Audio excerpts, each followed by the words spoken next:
Waheguru Ji Ka Khalsa, Waheguru Ji Ki Fateh. Thank you for joining me, Jag Singh, for another dose of Positive Minds on the Sikh channel. Positive Minds is a program on which I like to bring on informative and inspirational individuals who speak about, give us ideas on how we can improve our lives and those people around us. After the show, you can download my book, Unbreakable. Unbreakable is a story of my upbringing in East London during the 1970s. UK was a different place then. And it shows challenging factors that an 8-year-old goes through. And it also shows how I got from there to here. So that's Unbreakable, available on Amazon. Please download after this interview. Now, today, I'm going to talk about diversity and inclusion and to share this amazing insight on these amazing topics. I have Tony Burnett with me. Tony, thank you so much for joining me today. No problem, Jag. Thanks for having me on. Now, Tony is the CEO of an amazing organisation called Kick It Out. Okay, so Tony, for those people who don't know what Kick It Out is, please explain us more, please. Yeah, sure. We're a anti-discrimination organisation. So we're 28 years old now. We've got our 30th anniversary in a couple of years' time, and we were founded to essentially tackle race discrimination within football. Since then, we've expanded, so we tackle race discrimination within football, but we also tackle all forms of discrimination. So, for example, this morning we've had a session about anti-Semitism, which has reared its ugly head again in a quite a big way within football recently. So, yeah, that's our history. We kind of tackle all forms of discrimination, and we do it through a number of vehicles. Really, I mean, our mission is to try and create a game where everyone belongs. And football should be for everyone. We want everybody to have a place in football, whether they choose to play, whether they choose to coach, or be a supporter. And I know obviously you grew up in the 70s, Jag, and I'm the same. And I remember in the 70s being from Bolton when there's not a prayer I'd have gone to a Bolton Wanderers game and stood on the terraces because I knew what was coming. And that's the kind of stuff we're trying to tackle, making football a game where everyone belongs and everyone has a place, an equal place. And Tony, about that, I as you said, I grew up in the 80s when I was about 10 years old, about 11 years old. I grew up, you asked me earlier on what team did I support, and I said I grew up in Upton Park, so that gives it away a little bit. But what I found was that during the 80s, if you go back in time, 70s and that, there was no such organisation as Kick It Out. It didn't exist, right?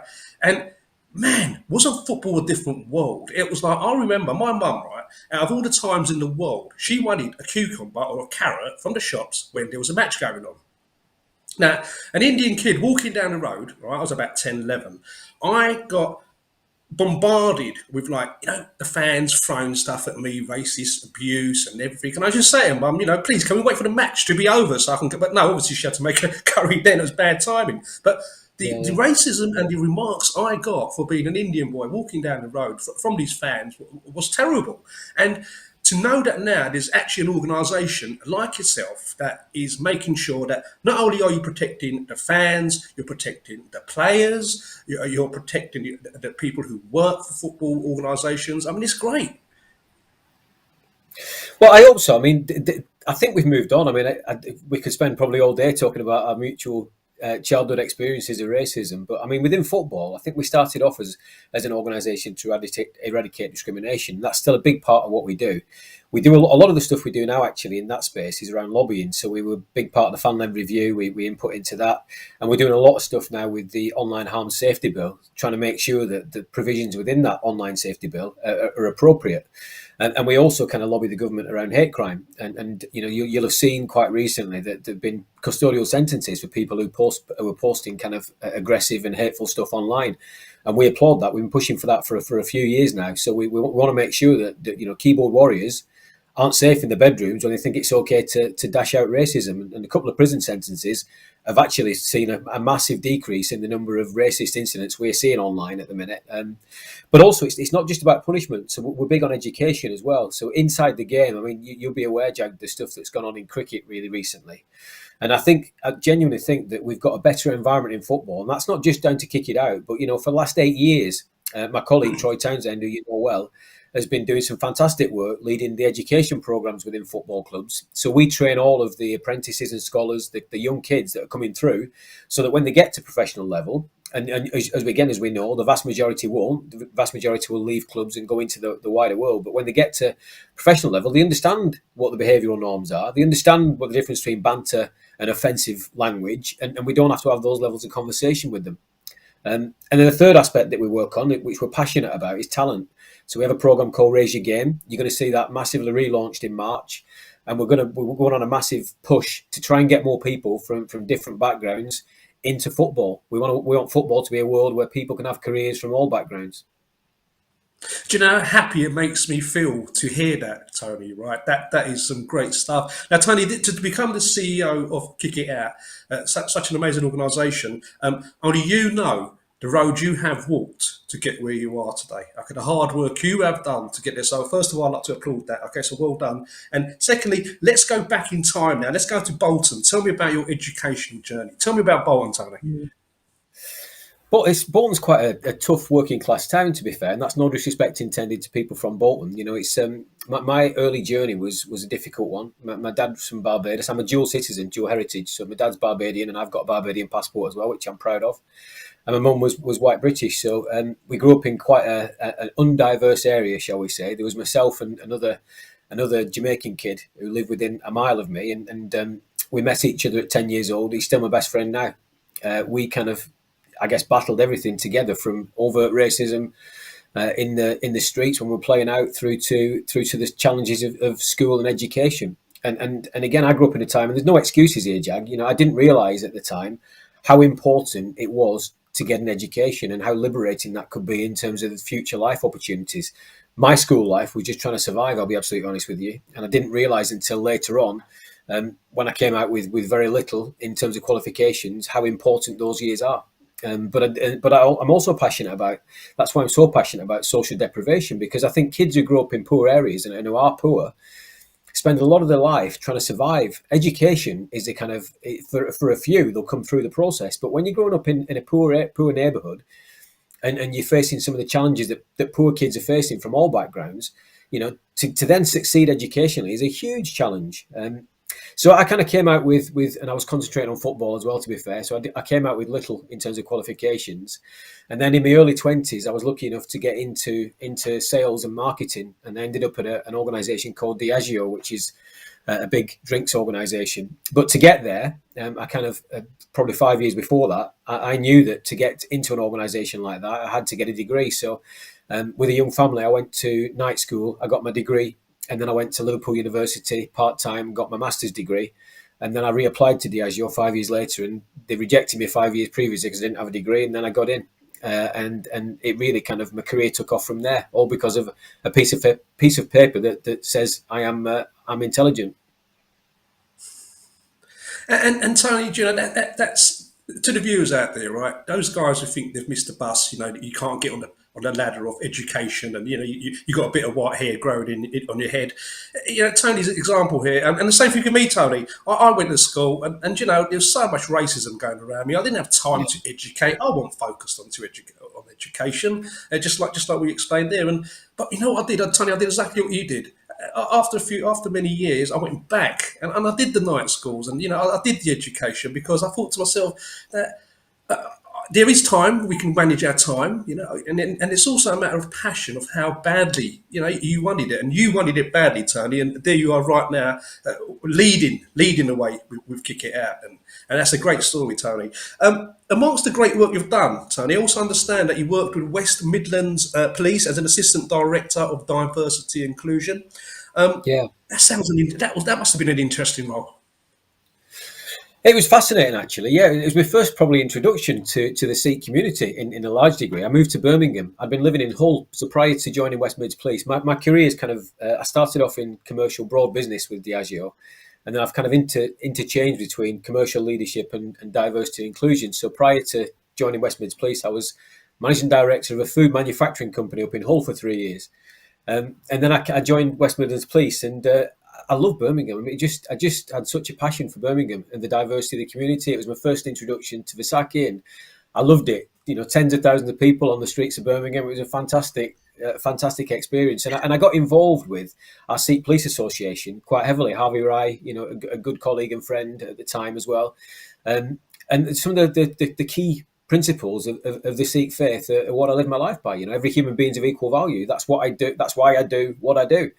Irrespective of background, every human being is of equal value. But the policing experience taught me something else as well, Jag, in terms of, and again, I don't want to be disparaging to policing, but we've got a role, we've got a really important next few years, I think, within policing, because in this country, police with the consent of the public.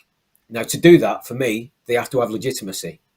To have legitimacy, they have to understand the communities they're working with. And the only way that they can do that is by representing, and I mean physically, having the right number of people to understand, from the different backgrounds, to understand the communities they're working with. And all the nonsense over many years about, all we've got to do is train colleagues, etc. It's impossible. You know as well as I do, Jag. It's not about training. This is about lived experience. This is about having somebody in the organisation that understands the concept and the context of the different communities in our society. And so I'm a huge advocate of, and Harvey, I'm sure, would agree, and lots of good other people in West Mids Police, I'm a huge advocate of the police has to be representative of the communities that we serve. And then just one kind of small example of that is around the often quoted stats around stop and search. And other areas, the stop and search is obviously a kind of a controversial area. I'm convinced, because I've seen the evidence. The bottom line is, when you're recruiting white male, just an example, white male police officers, for example, from often from kind of, what's the best way of describing it? Quite privileged backgrounds. I'm not saying all are, but some are from quite privileged backgrounds. They grow up in communities where they never come into contact with people like you and I. And then they're put on the streets in places like Birmingham, where they're coming into contact with people like you and I all the time. And I'll be honest with you, the number of officers I've seen who aren't necessarily racist, but they're frightened because they don't understand us and they don't understand the community that they're interacting with. And so I think it's massively important that we get over this barrier and we're really clear about the fact that the police have to represent the communities that they serve in terms of physical representation. And I also have to say, and this isn't because I'm on here, Jag, the number of fantastic officers I've met from a Sikh background, more than any other actually, is incredible. So it was a privilege and an honour to work with them. Thank you, Tony. Thank you. And Tony, I've had a few conversations with you, and I've realised, right, it's not just occupational hazard with you. You have a natural talent to get your team to know other cultures, other creeds, mix with people, know about religions. And that's what I find so fascinating, and that you're in that position, that you're not just in a bubble. And what you said there, you're so right. I've done, right, Tony, I've done some ethnic and diversity seminars on Zoom with a few major companies, and I've had about 30 people on the screen, just listen to what I'm saying. And you're 100% right, Tony. About 50% of them didn't even know racism existed. And that's because of the background, as you said, the background you've grown up with, and having those kind of people working for the police force, etc., with lack of education, it's amazing, and it's good that you're saying that that's happening now. Because yes, in the 70s and 80s, the police didn't know about our culture. They didn't know why my dad wore a turban. As far as a couple of them thought, it was a little giggle, But today, things are changing, and education about religions, and as you're saying, there's many Sikh officers and guys who are up there, and they are doing a good work, and they're not only in the Sikh culture, many other cultures as well. Absolutely. And so that's what I like about you, Tony, the fact that you're spreading, it's education. It's about why does that culture do that? And I remember my granddad used to be amazing Jewish friends he used to work with, because he's in the rag trade. And he had hairstyles, my dad wore the turban, and the Jews had the hair coming down. And I used to ask my granddad, I said, well, Dad, Granddad, why do they have this? And I had that education from such a young childhood, but not many people had that experience. So it's good that you're doing the education part of it. Well, and also you get a key word there, Jag, which is teamwork. I don't assume for a second that I know everything about all backgrounds, because I don't. It's not. I've got my lived experience, but what I do try and do all the time, actually, and I encourage people, whoever I work with in policing or elsewhere, is if you don't know the answer, then don't try and answer the question. Find people who do know the answer. And I think that's something that not just policing. I think lots of organisations are guilty of making assumptions about what they think different communities need without asking the communities, and I'm massively against that. If you want to do something in the right way, consult the right people. Yeah, 100%. Tony, and your career, your landed up with crime doesn't just stop there, does it? You've also supported Lloyd's, Ford's motor company as well, spreading a good message. Yeah, well, Ford was my first job in diversity, actually, in 2000, and it was just after. I don't know if you remember this, Jag. You probably, I think we're similar ages, but I went to Ford on the back of there was a huge issue with race discrimination at Ford in Dagenham in particular, and this was just after Ford had put out a recruitment ad, and it went out in the UK with a Sikh guy on the recruitment ad. Then it went to Europe. When it came back to the UK, the Sikh guy had been airbrushed out of the ad. So Ford was accused of being racist, and they had no defence to this. I mean, when you look at it, it turned out that the advertising agency had made a few bad decisions, but what it came down to again was that nobody who looked like us was involved in any of those decisions, and so people Yeah. were making bizarre decisions about what they thought people would want to see when it comes to recruitment. The unintended consequence was that obviously, lots of people within Asian communities thought them Ford was racist. And to be fair, when you started looking internally, and I worked for a fantastic guy in Ford at the time, a chap called Surinder Sharma, again, who's now still a good friend and been a mentor for many years. And when you looked beneath the surface, there was a huge amount of racism going on, and so it was my early kind of baptism, I suppose, into diversity and inclusion issues was, and I mean when I say racism going on, I mean I'm talking physical abuse. People were beaten up so that they couldn't apply for certain jobs.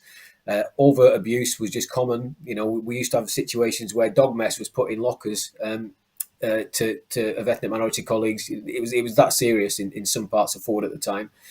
But we got a plan together, led by Surinder, and we made some change. But that was a baptism of fire for me, the Ford Motor Company experience. I also worked in Belgium and Spain and France and Germany as well with Ford. So again, an interesting experience in first international experience as well. And what you said, yeah, sorry, go on. Sorry, Jack, go on. No, go on. No, I wasn't so telling you, when what you just said there about what was happening at Dagenham, I can relate to that because my dad, Yeah. he was working during that time, and he used to come home, and sometimes Tony used to come home and just put his hands on his head and head down, and I could tell what he was going through, and he just put the brave smile on. But I can only imagine. I mean, I can't, in the 70s, what he went through. But the good point, the positive side of it is that what you did there, you was building a force, you was building a change. It was like the amazing turning point that was taking place. That we're not going to accept this. There's got to be change, and that's why I believe we're all here anyway, Tony. To get along, get to understand each other. And if you don't understand someone, or if racism is never going to die. Okay, Tony, it's never going to go away. Yeah, but all I say is that those people keep them thoughts to themselves. And also try and no one's born a racist. No one's born. No one comes into this planet thinking I'm a racist. It comes from somewhere. It comes from parents. It comes from people around you, associates. And we just need to live and let live now. And I'm glad that that turning point took place at Dagenham. Yeah, I'm with you completely, Jag. I think, yeah, completely. And Ford's a different place now. I'm sure they've still got issues, but I know for a fact the issues won't be anything like as serious as they were then. But the other side of that coin is I just encourage, because I've been in this area for so long across so many countries. You've got to the fundamentals are always important. Where you've got discrimination going on, it's impossible to talk about some of the more positive aspects of diversity. So I always start with it when in an organisation, the baseline. Where are the kind of key crunch points? Have we eradicated some of the base issues that are going on? Do people know how to talk to each other in a respectful way? Do line managers behave in a respectful way to colleagues? Do colleagues treat each other with respect? And once you've got that in place, to your point, we're all treating each other as human beings. A lot of the other stuff is pretty straightforward, but that's the baseline. In everywhere I go, people are equal. People are human beings. How do they want to be treated? And are we treating them in the way they want to be treated? Tony, what's your drive, man? I mean, you're on fire. Okay, you're doing the change. You've got a great team around you, man. What's your passion? What keeps you going, Tony? Jag, I've been lucky enough actually the last few years. I had a consulting business for 8 years as well, in between Lloyd's and another role, and I'm lucky enough to work all over the world in places like South Africa and Namibia, Nigeria, Kenya. My passion is I do passionately believe every human being is of equal value, and that's a principle I'll kind of take to my grave. irrespective of background, irrespective of physical ability, whatever. Every human being is of equal value, and that's what gets me out of bed in the morning, to try and make sure whatever industry or organisation I'm working in, that they are living that value, and they're treating everyone as an individual of equal value. Amazing. Now, Tony, also understand that you also gained some experience as a semi-professional footballer. You kicked the ball about and you're good at it. Tell me about that.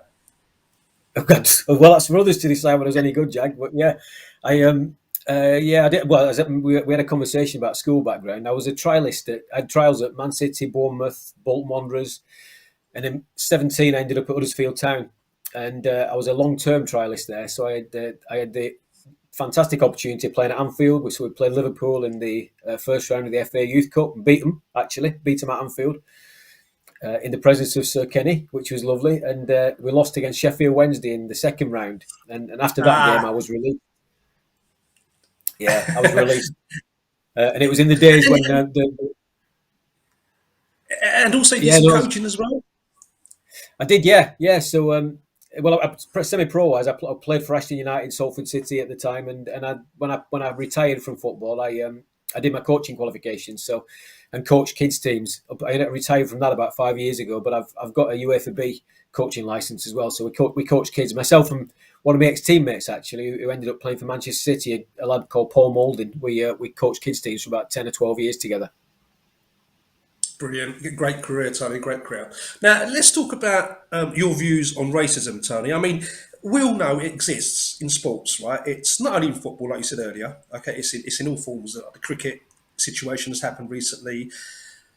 Will it ever end, Tony? Will there ever be a time where we're actually going to go into, someone's going to actually go to sports, into football, whatever, and it ain't going to be no racism? I know you're trying to tighten it up, but do you think we can ever live in a time when it's going to be eradicated? Do you know what, Jag? I hope so. You mentioned this earlier, actually. No one's born a racist. So I think the first thing we've got to work out is how do people become racist? Or how do they develop views that are racist? And I think this is where football and whatever sport we're talking about, whatever organisation, can only do so much. And when I look at the difference between, for example, the way South Africa tackled this problem and the way that the UK tackled this problem, it's a vast chasm.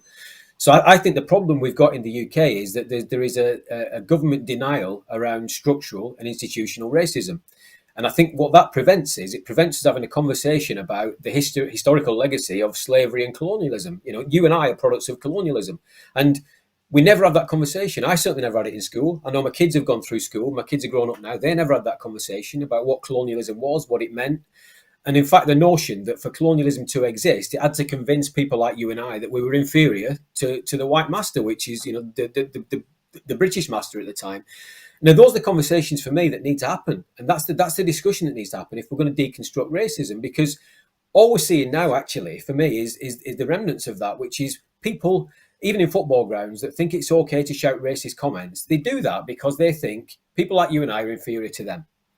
And that's the bit we need to deconstruct. We need to understand why it is that people believe that Black and Asian people are inferior to them, and we've got to get rid of it. But we only get rid of it by acknowledging its existence and acknowledging the fact that it's being perpetrated throughout our education system. I mean, again, without getting, I'm quite passionate about this topic, Jag, but history is a great example. You know, the number of people from Sikh backgrounds who fought for this country in World Wars I and II is a fantastic example. Why is that history so hidden? Why are our children not told about that in schools and educated properly about the role of the Sikh community in building this country? And that's just one small example of history that has been whitewashed for me, and it needs to be addressed. And I think if we can get to an honest dialogue, which I don't think we're going to do under this government at the minute, because they're in such denial about the issues and what underpins the issues, all we're doing is scratching away at the surface. But that's where we need to get to, honest dialogue about real history and about what colonialism has done when it comes to creating racism. Tony, listen, it's been great having you on the show today, Tony. We could go on talking forever, but I'll tell you one thing, Tony, I feel so comfortable and so happy that there is an organisation out there like yourself who's actually making, moving up there, going up the mountain, saying, no, we are going to make a difference on this planet, So, Tony, thank you so much for joining us today on Positive Minds. And I'm going to get you back on, Tony. I'm going to get you back on here soon, all right? Thank you very much, Tony, for coming on today. Thanks, Joe. So there you have it, guys. No problem. Thank you, Tony. So there you have it. Everybody should have the right, despite their colour, creed, religion, to play any sport they want without feeling any abuse. And because of Kick It Out, organisations like Kick It Out, Tony Burnett here today, the CEO, has explained that that difference is happening. We are making that change. So let's get together and all just get along, like I said before. Listen, guys, thank you for joining me, Jag Singh, on Positive Minds. Please keep smiling and keep moving forward. Waheguru Ji Ka Khalsa, Waheguru Ji Ki Fateh.